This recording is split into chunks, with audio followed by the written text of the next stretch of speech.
What is up, ladies and gentlemen? Welcome back. It is Garrett from Third Gen Aquatics, and in today's video, you will be seeing some new and updated change to the 55-gallon and some new stocking. So let's break that down. Let's get into it. So as you can tell here, we are in front of the 55-gallon tank, which the stocking has basically completely changed for. A lot of these guys have moved on to bigger tanks, and I've brought in some smaller fish that will be growing out in this 55. Some of these fish I have obviously had for a little while now, and some of these fish have just gotten out of their quarantines not too long ago. So let's get a look on the new 55-gallon setup. These are my Nicaraguan cichlids. They were originally in a 20-gallon long tank, but I figured since I have so many of them, it was about time to get them moved to something a little bit more appropriate, give them a little more room, and I'm overall very excited to see them grow out in this tank. I think that this will be a great tank size until they get a little bit bigger, maybe another, I'm not sure, let's say 2 inches or so on them. And the goal with these guys is to actually kind of just grow them out and keep them as dither fish for the most part in bigger tanks or in separate tanks that I plan on having in a little bit, as well as giving some of these guys to pops and potentially rehoming even a couple of them to some of you if you guys would be interested. I think that would be super neat. Alright, so hopping into the next fish here, we're gonna get a brief little look of the newly added Firemouth cichlid. I've wanted one of these guys for a good amount of time now. I just haven't got one. Which, for those of you who are asking, Garrett, why would you want a Firemouth cichlid so bad? They're really nothing all that neat or special.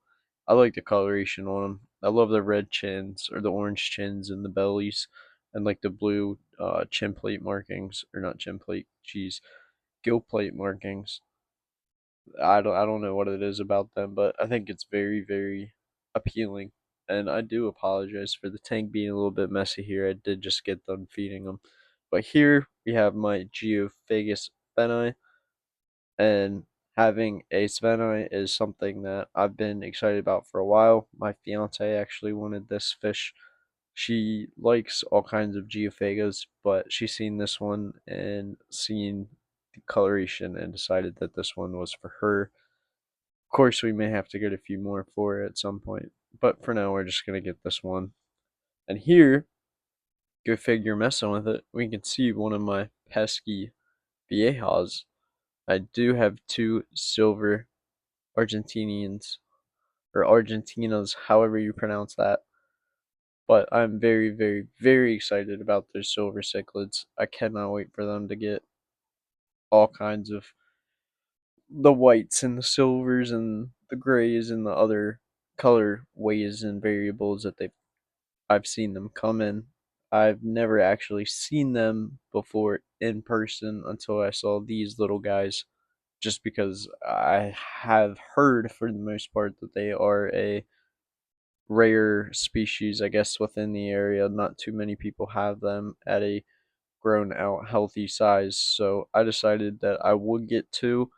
Knowing my luck, they're either both going to be male or both be female. But jumping on to the next fish here, as you can see, we have this beautiful blue, green, tealish color fish here. And for those of you who are not sure exactly what he is, no, he is not an electric blue Jack Dempsey. This is a Texas cichlid, believe it or not. This Texas cichlid has gotten absolutely gorgeous within the colors, and he is a little bit of a butthead, but I also think too that he's trying to be tank boss within that tank, and the majority of the aggression has died down now from him. It's been a couple days that he's been in here, and he doesn't really seem to care a whole lot like he used to. But I cannot wait. I love Texas cichlids. They're so neat to me. I love everything about them. Their colorings, their patterns, their shape. They're just very appealing fish. So I cannot wait till this guy gets a little bit bigger, and can't wait to follow through within the growth process. Make sure you guys see that. And that's something too that I want to start documenting more, is the growth process of all of my fish for the most part, and how quickly they grow, or from start to finish, then to now type um, comparisons, if you will. I think that's something that's pretty neat and something that I would like to do more of. But again, I love this tank. It truly is. It's a great looking tank in my opinion. So